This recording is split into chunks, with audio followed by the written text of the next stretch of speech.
Каким самым странным способом вас когда-либо наказывали родители?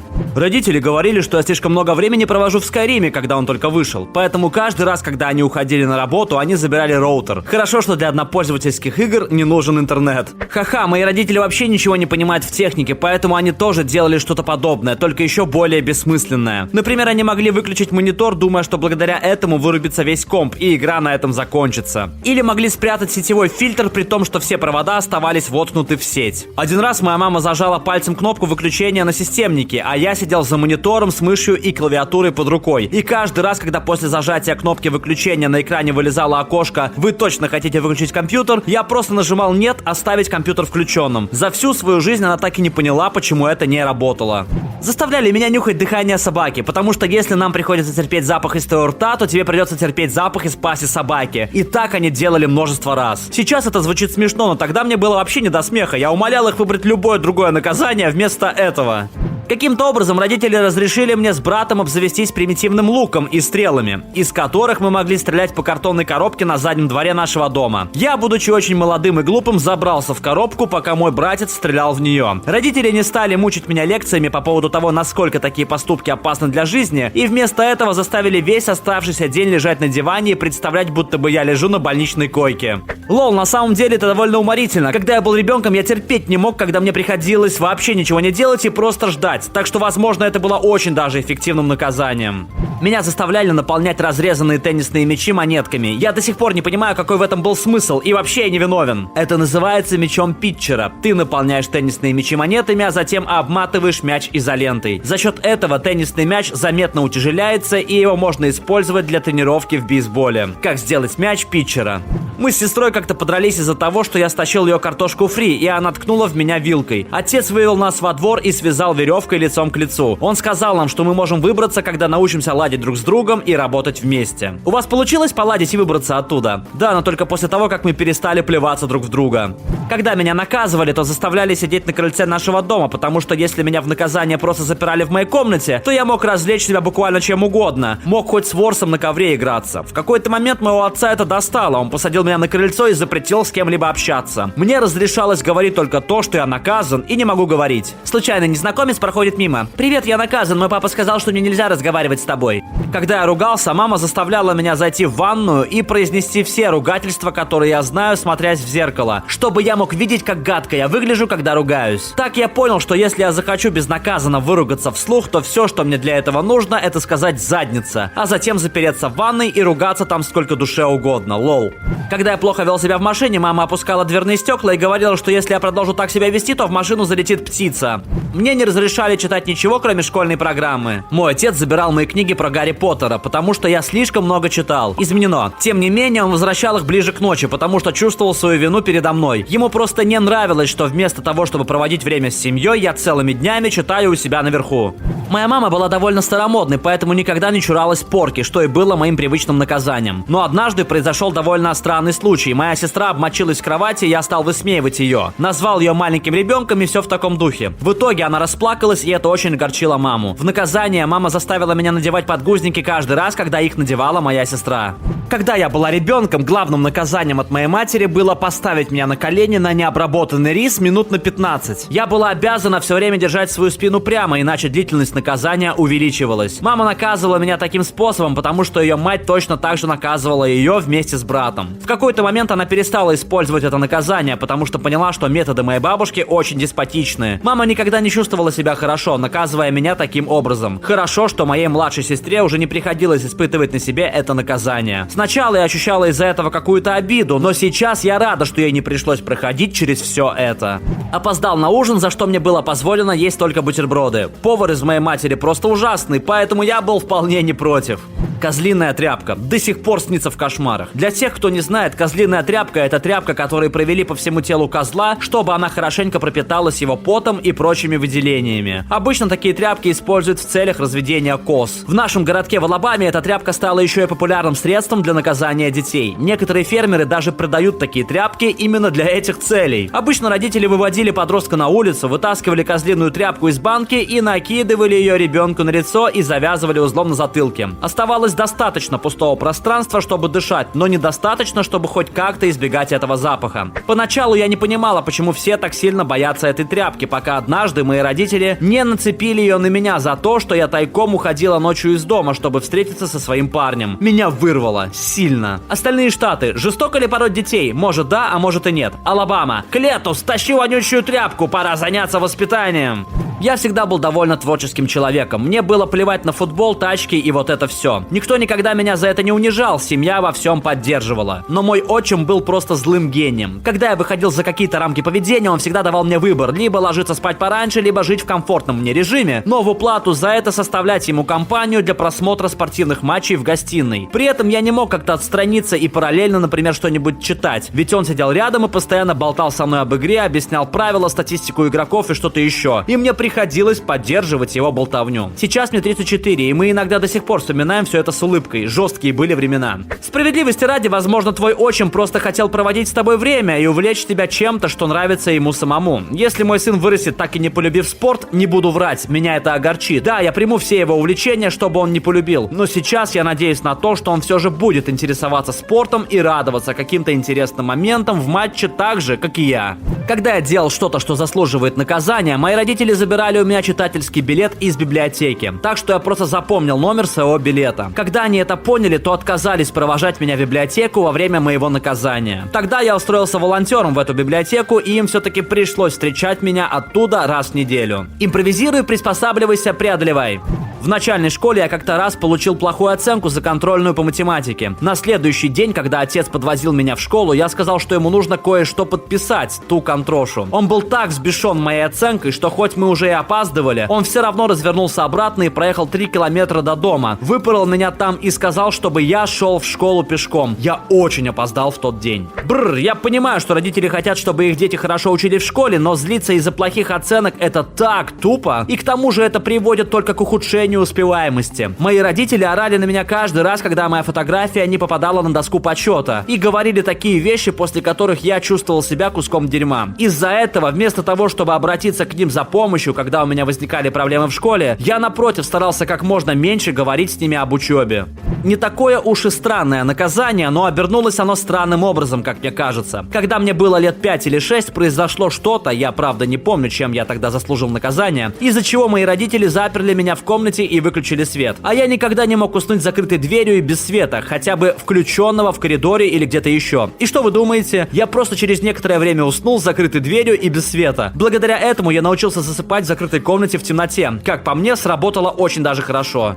Отсутствие наказаний — это само по себе уже было наказанием. Я конкретно облажался во время первого семестра в колледже. У меня было 16 зачетов, средний балл по которым составил 0,77. Да, даже меньше, чем 1,0. Мои родители были расстроены, но они сказали мне, что они знают, что я могу учиться лучше и что я сам хочу этого. Они простили меня и в принципе сказали только: окей, ты облажался, а теперь возьми и исправь все, и мы будем тобой гордиться. Тот факт, что они особо не огорчились, давил на меня. Это реально вызвало во мне сильное чувство вины и стыда, учитывая даже то, что они этому никак не способствовали. Я сам себе все это накрутил. Это действительно замотивировало меня не класть болт на учебу. Я собрался и успешно все сдал. Когда был подростком, думаю, мне было 15, я был той еще занозой в заднице и любил помучить младшего брата всякими мерзостями. Я рыгал ему в лицо, когда он этого не ожидал, заставлял нюхать мои ноги и так далее. И он реально ненавидел все это. Меня это смешило, я постоянно называл его слабаком за то, что его можно так легко достать. Один раз он в слезах пожаловался на меня нашей маме, и она сказала мне, что если я не прекращу, то очень сильно об этом пожалею. Я не послушал ее. Это была худшая ошибка моего детства. Моя мама управляла бизнесом, связанным со всякой утварью для домашних животных. И вот в следующий раз, когда я сделал что-то мерзкое со своим братом, она заставила меня вычистить грязную собачью будку без перчаток и без совка. Хуже того, она показала мне, что из себя представляют собачьи параанальные железы, которые собачникам приходится время от времени прочищать. На той неделе 3 раза в день мне приходилось заниматься в том числе и этим. Меня тошнило каждый долбанный раз. Мама хотела, чтобы я занимался этим всю неделю, но мой бро попросил ее отпустить меня после того, как увидел, каким измученным я выглядел уже в среду.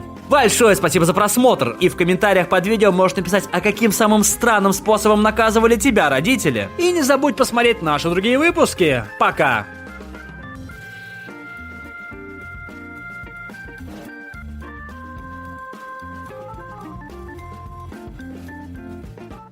All right, everyone's presentations are done. Nick, the manager, said as he tried to move the discussion forward. Excuse me, I haven't. I recently found out something. Nick interrupted me and began to speak. There's apparently someone in this department who didn't graduate high school and is just a part-timer. Meetings should be for employees only. Absolutely right. His lackey, Mike, of course, agreed with Nick. I'm leaving. After leaving the meeting room, I started to shut down my computer. I noticed that an email had arrived, not in my personal inbox, but in the company's shared email. Thinking, there's no point in speaking up, no one will listen, I went home quietly. The next day, I heard a commotion from Nick's desk. He was staring at his computer screen, his face pale. Nick! Is something wrong? Mike looked at the screen with him. And he turned even paler than Nick. Why is he so angry? Knowing the reason for Mike's distress, I thought to myself, serves them right. My name is Adam. My mother passed away when I was in the 9th grade, and I was raised by my father. Well, you could hardly call it being raised. After my mother passed, my father changed. He drowned his sorrows in alcohol, and though he still went to work, he squandered our living expenses on horse racing. Because of that, I had to start working part-time as soon as I entered high school. Every month, I went to the convenience store with bills in hand that couldn't be auto-deducted from my father's account. Even though I endured it because I didn't want to be alone, I reached my limit in my second year of high school and dropped out. I found a live-in job at a distant inn. Thank you for everything. The day I left home, my father, still staring at the TV, spoke. Take care. That was our last conversation. Back then, 18 wasn't the age of majority, so I needed my father's permission to work, and I couldn't hide my place of employment. Yet, my father never visited me even once. I kept working just to survive, and before I knew it, I was 42. Years of hard work paid off, and I was transferred to the headquarters. I was thrilled to be recognized by the company, as I thought I'd be working in the field until retirement due to my lack of formal education. Listen up. Our work can change the future of our employees. Don't drag us down. On my first day after the transfer, Nick, dressed in an expensive suit, spoke sternly. There was a reason for this. Our inn was located in a prominent tourist destination, known so well that everyone in the state could sing its commercial jingle. At its peak, we had 5 locations within the state. But that was long ago. Due to financial difficulties and aging facilities, only the place where I had worked for many years and the original establishment remained. I was prepared to lose my job anytime, but now there was a glimmer of hope. With the rise of social media, the tourist area where the inn was located started gaining attention again. Depending on how hard the sales department, where I was transferred, worked, we could either thrive or be forced to give up this prime location to the new hotel chains continuously popping up. For Nick, who had switched careers from another industry to strengthen our sales, this was a battle he couldn't afford to lose. I understood why he had to be strict. I will do my best. Nick sneered at my enthusiastic declaration. Did you not hear what I said? I'm sorry. I thought I was listening carefully. Out of habit from years of customer service, I apologized reflexively, though I had no idea what had offended him. Someone was watching me with a smirk. In this department, there are those who are expected to excel and those who have been shoved here because they have nowhere else to go. You are the latter. It was Mike, the section chief. He's 7 years younger, at 35. But he was called to headquarters much earlier than I was and had been moving around within the headquarters ever since. I'm not jealous, but I can't accept that he's my boss. Graduating from a prestigious university, he has an unusually high pride and caused many problems as a newbie, making things very difficult for me when I was the front desk leader. When I found out Mike was transferred to the sales department a month before me, I was disheartened. Mike is right. With just a middle school diploma, there's not much you can do. Don't even think about achieving results. As if I didn't exist, Nick remarked, I'm thirsty. Mike eagerly ran to the coffee maker. It seems Mike is Nick's lackey. I regretted being happy about my transfer to headquarters, wishing I had stayed on site forever. Send a direct mail to every company on this list by the end of the day. Nick only assigned me tasks that even a new graduate could handle. What? There are over 1,000 companies. You want me to send to all of them by today? Yes, if you and your fellow misfits split the work, even those with nowhere else to go should finish by today. I glanced at the employees typing away expressionlessly. They were worn out from customer service, only thinking about leaving on time, or were women reassigned after having children. With zero motivation for work. Even Sam, a new graduate from the same university as Mike, who was supposed to be among the expected achievers, had no enthusiasm for the job. Having joined the company wanting to do customer service. I don't care what they say, I plan to quit anytime, he said. Only Nick and Mike were highly motivated, making all the decisions between the two of them. I originally only wanted to work at the inn to survive and had no particular attachment to this job. I swallowed my words, thinking I had no right to reprimand them. About a month after the transfer, Nick told us with a frustrated look. To commemorate the 50th anniversary, we've decided to create a plan exclusive for one group per day. Originally, Mike and I were supposed to come up with it, but our president, Mr. Thompson, insists on hearing everyone's opinions. So, you all get a chance. As Nick explained, Mike began handing out prints. Make sure not to embarrass Nick. If your ideas are half-baked, you'll have to redo them. It seemed that they had printed his handwritten notes by Mr. Thompson, which included several questions and a section for free responses. It made sense why Nick had to seek our input, given that all responses had to be submitted to Mr. Thompson. We were given a week to think about it, and a meeting was scheduled to compile our ideas.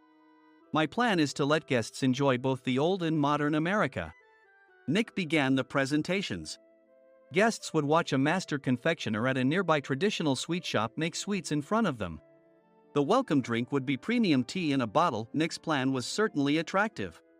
After his presentation, Nick called on us to present in the order we were seated. Just as I stood up for my turn. All right, everyone's presentations are done. Excuse me, I haven't. I recently found out something. Nick interrupted me. There's someone in this department who didn't graduate high school and is just a part-timer. He was likely talking about me. I joined the company as a part-timer and was made a full-time employee when I turned 20. That was 20 years ago, so Nick and Mike probably had no chance to know until recently. Meetings should be for employees only. Absolutely right. After that, Nick kept creating opportunities to solicit everyone's opinions, purposefully excluding me from speaking. The meeting unexpectedly heated up and went past the scheduled end time. A few people asked to leave, and the discussion continued with the remaining few. Still here? Normally, you'd leave in that situation. Though I had no attachment to the job initially, hearing kind words from customers made me want to make them happier. For someone like me, with nowhere to go, the inn was my home and customer service was my life. I felt pathetic about my current self. I'm leaving. I left the conference room and started shutting down my computer. I noticed an email had arrived, not in my personal inbox, but in the company's shared email. Thinking no one would listen to what I had to say anyway, I quietly went home. The next day, while preparing the DM as instructed, I heard a commotion from Nick's desk. In his haste to stand up, he hit his knee on the desk. He stared at his computer screen, his face pale. Nick! What's wrong? Mike, thinking he should be the first to rush over, approached Nick while still wearing his coat. He peered at the screen with Nick. And he turned even paler than Nick. Why is he so angry? Who is responsible for this company? Nick, more irritated than ever, asked, and Mike answered without checking. Probably Sam. Sam wasn't there because he was attending a morning training session for new hires. Nick gave up on getting angry and returned his gaze to the screen. They were looking at an email that arrived right after the end of the working day yesterday. Apparently, no one, including me, had checked it before leaving. The email was from a large company that used us for their annual employee trips. The president and executives of that company also frequently used our services personally. President of the company, Mr. Mason himself had declared that neither he nor his company would ever use our services again. Well, some companies cancel their employee trips or stop using our services due to financial struggles. Let's just move on. Mike kept wiping the sweat from his forehead with a handkerchief. Knowing why Mike was so agitated, I quietly watched their interaction. Do you know how much revenue we get from that company? We can find other guests to fill the rooms, but we'll lose the banquet costs, gift shop revenue, rental car fees, and more. Moreover, the gifts were supposed to be prepared by the traditional confectionery shop involved in Nick's proposed plan.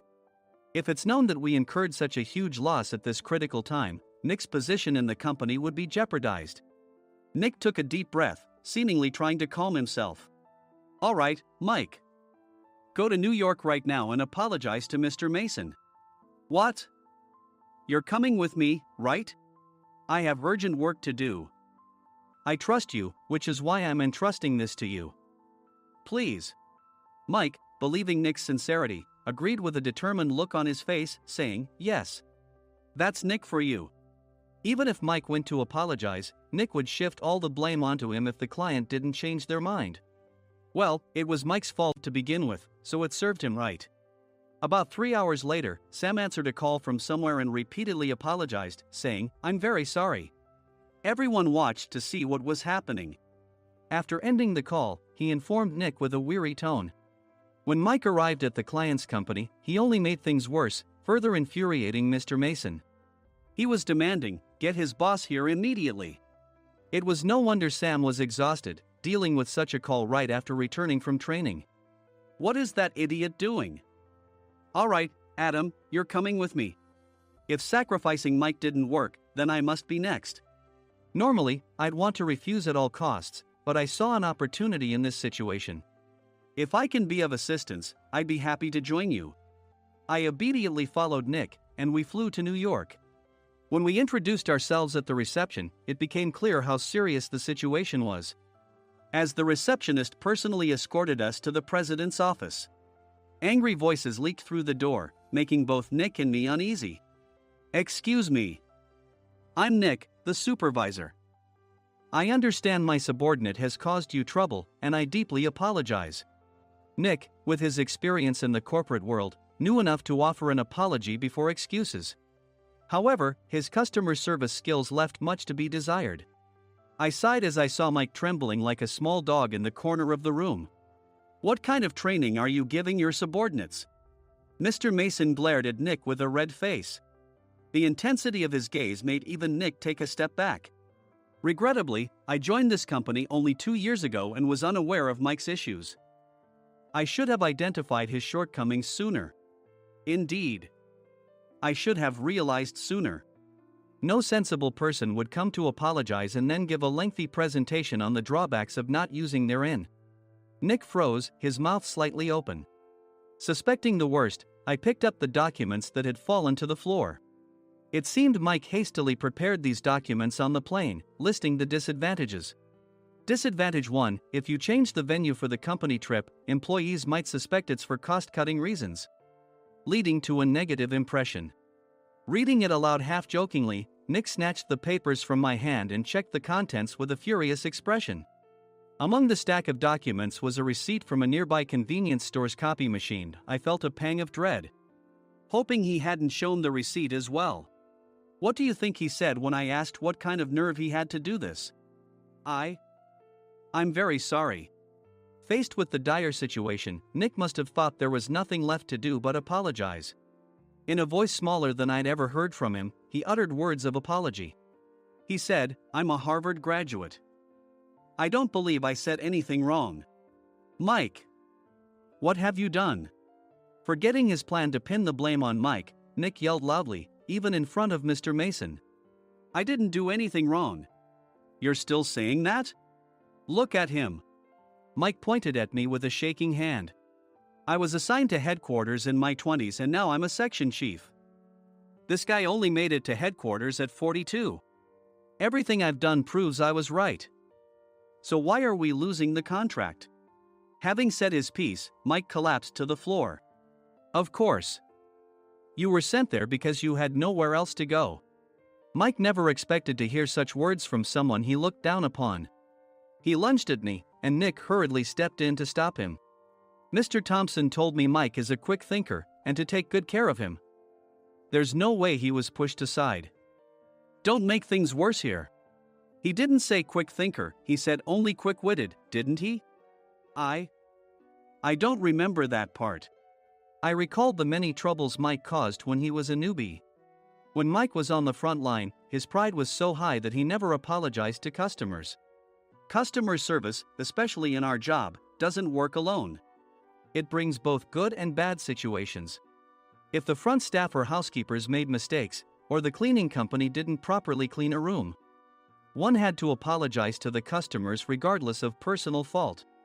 Mike, in such situations, would never apologize, insisting he wasn't at fault. This often angered customers, and as the front desk leader, I frequently had to apologize on his behalf. He caused complaints and disrupted operations, which is why he was quickly moved to headquarters. In departments where he didn't interact directly with customers, his quick thinking was beneficial and things went well. But it seemed his flaws were starting to show. Corporate reservations are supposed to be entered into the system by the sales representative. But a quick check yesterday revealed that more than 10 items were missing from the client's reservation. The handover document clearly stated what needed to be prepared. Why didn't you enter it into the system? Why do we have to give them special treatment? Filling rooms near the banquet hall, setting up all the food in advance. Specifying the brand of wine, they're too demanding. No wonder he always angered customers, I thought, feeling a headache coming on. Grouping them in rooms near the banquet hall is for our benefit too. It makes it easier for the staff to set up beds and serve breakfast since everyone's schedule is synchronized. As for the other requests, Mr. Mason suggested them to lighten our load. I didn't know that. Nick finally seemed to realize that Mike was the one who had angered the client. What did you say to them? I just told them we wouldn't give them special treatment anymore. We shouldn't waste effort on things that don't bring in money. I was utterly exasperated at his lack of understanding of customer service. Of course, we shouldn't comply with unreasonable demands. But carrying over successful practices from past stays makes customers feel remembered and enhances their experience. Good memories encourage repeat visits. That's part of our job. I looked down at Mike, who was sitting on the floor. In our job, nothing is a waste. Mr. Thompson likely moved you to the sales department, hoping you'd finally understand this. How do you think he feels now that you've failed to meet his expectations? Mike, tears in his eyes, fled the president's office. I was amazed he still hadn't apologized. You have it tough, Adam. It's okay, we're all employees of the same company. I deeply apologize for this disrespectful incident. Especially after all the care you've shown us. If it weren't for you, Adam, I really would have stopped staying here. When I heard you were moving to the sales department, I was willing to reconsider if you handled it. Seeing us talk so amicably, Nick's face contorted. Do you two know each other? Adam's service is excellent. I always requested him specifically. Normally, we don't accept specific staff requests, but we made an exception for Mr. Mason, adjusting my shifts accordingly. He had personally stayed at our hotel just before my transfer, and during casual conversation, I mentioned, I'm moving to the sales department soon. If I hadn't told him then, things could have been much worse. Please continue to take care of us. I look forward to it. On the return flight, Nick awkwardly offered me a can of beer. It's still working hours. Of course, I had no intention of forgiving him for a single beer. Nick might try to pin everything on Mike and avoid any consequences. While pondering this, a startling fact came to light. Nick, the tea bottles for the plan have arrived. I handed Nick a bottle labeled with our inn's name. They look good. What are you talking about? These are plastic bottles. I had assumed we would use the trendy, high-end bottling tea. But what arrived were ordinary plastic bottles of tea with customized labels. The only unique aspect was the label, which had the inn's name, making it look customized. Upon further investigation, I discovered that a substantial amount of money was set to be paid to the tea company. It was priced like bottling tea. Does this plastic bottle really cost $100 each? The tea inside is specially blended for us. The extra cost is for that. Wouldn't it be better to use another tea company? Or is there a specific reason we must use this one? As Nick continued to make excuses, I showed him a printed email. I informed the tea company's president, Mr. Mitchell, that we discovered irregular payments and he confessed. He said you two were high school classmates and planned to split the extra money. That idiot. Why did he confess? That's not important. You should worry about yourself, this could turn into a police matter. Opening the bottle cap, I suggested. How about calming down with this tea? It supposedly has a relaxing effect. Nick drank the tea frantically. In the following days, decisions were made about their fates. Mike was reassigned to the General Affairs Department, with no chance of transfer or promotion, as per Mr. Thompson's orders. As for Nick, since the payment to the tea company hadn't yet been made, he narrowly avoided legal trouble. Instead, he was encouraged to leave the company, and to avoid further complications, Nick submitted his resignation. Rumor has it that connections between HR departments have made it difficult for him to find new employment. Even though it was good to have those two gone, something unexpected happened in the sales department. Everyone became motivated and united in refining the 50th anniversary plan. In the end, my plan was adopted. We collaborated with the Tourist Information Center to provide personalized guides. The plan, tailored to the number of guests, was truly special for the 50th anniversary. Hey, is Adam's family coming to stay? I immediately booked that special plan for my family. Sam noticed it on the reservation list and quickly picked up on it. Yes, I'm inviting my father. That's great. I might invite my parents too. I lacked the courage to face my father just as Adam. But here, with the confidence Mr. Mason praised, I felt ready. The 50th anniversary plan was a perfect opportunity to reconnect with my father. I hoped to bring back the days when we could laugh together as we once did.